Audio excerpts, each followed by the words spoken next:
In this example, Candace makes a hypothesis about the mean GPA of all DCC students. She then goes out and collects a random sample of DCC students and calculates their average GPA. And finally, she uses the applet to create the following distribution of sample statistics based on her hypotheses and her observed sample statistic. So we've been given the result of that simulated distribution of sample statistics. So part A says, use this given information, including the information in the simulated distribution, to identify the null and alternative hypotheses. Be sure to give the hypotheses in symbols and context. So we have not been told what her guess is about the value of the average GPA of all students, but we can use this simulation to understand what her guess must have been. Recall, when you make a null hypothesis, the next step would be to create a simulated distribution of sample statistics based on the assumption that the null hypothesis is true. Then your distribution of sample statistics will be centered at that value that you hypothesized in the null hypothesis. This distribution is centered at 2.9. It says the mean of this distribution is 2.9.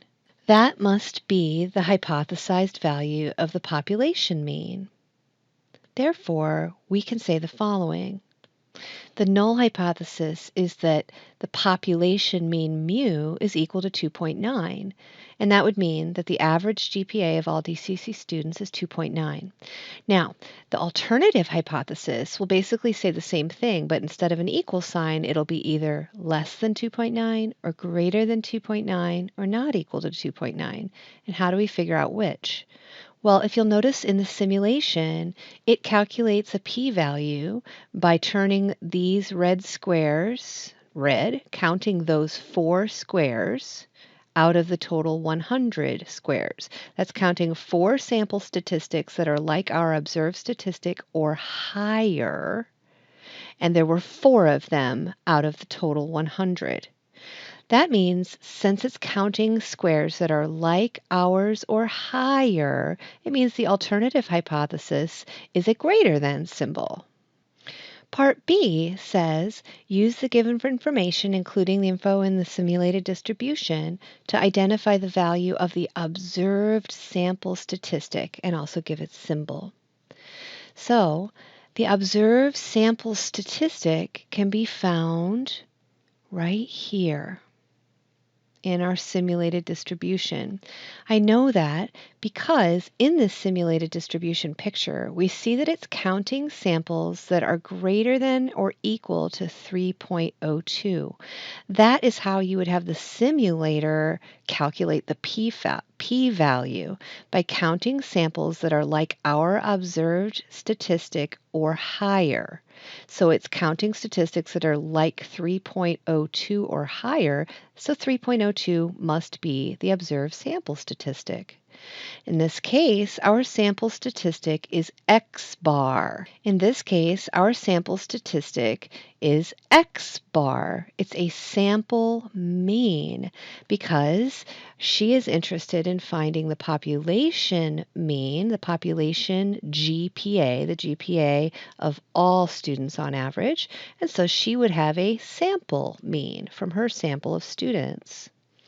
Part C, use the given information, including the information in the simulated distribution, to identify the p-value. So in this case, our p-value is found here. You see that it has a count of 4 red squares out of 100 total squares.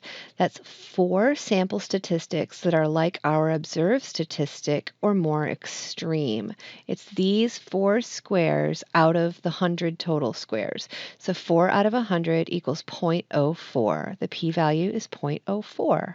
Part D, interpret the meaning of the p-value in context. When you're interpreting a p-value in context, you always want your sentence to have the following form. If we assume the null hypothesis is true, then the probability of getting a sample statistic like our observed sample statistic or more extreme is the p-value. That's the definition of p-value. We're now going to take that sentence and we're going to put all of these values in context. And that would be as follows. If it's true that the average mean GPA of all DCC students is 2.9, so notice that's assuming the hypothesis is true, the null hypothesis is true,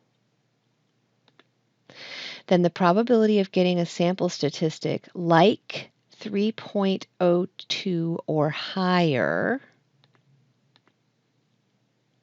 that's our observed sample statistic or more extreme, is 4%. That's the p-value. So notice we just took that definition statement and we put all those little pieces, gave them the exact values and the contextual meaning. Part E, write a conclusion about the hypotheses in context if the significance level is 0.05. Remember, significance level is alpha, so to say the significance level is 0.05 is like saying alpha equals 0.05. And remember, if the p-value is smaller than alpha, we reject the null hypothesis and we support the alternative hypothesis. In this case, our p-value is smaller than our significance level. Our p-value is 0.04. Our significance level is 0.05. So the p-value is smaller than the significance level. So we conclude we have strong evidence in support of the alternative hypothesis. Now we just need to say that in context in terms of the GPAs. We would say that this means we have strong evidence that the average, the mean GPA of all DCC students is higher than 2.9.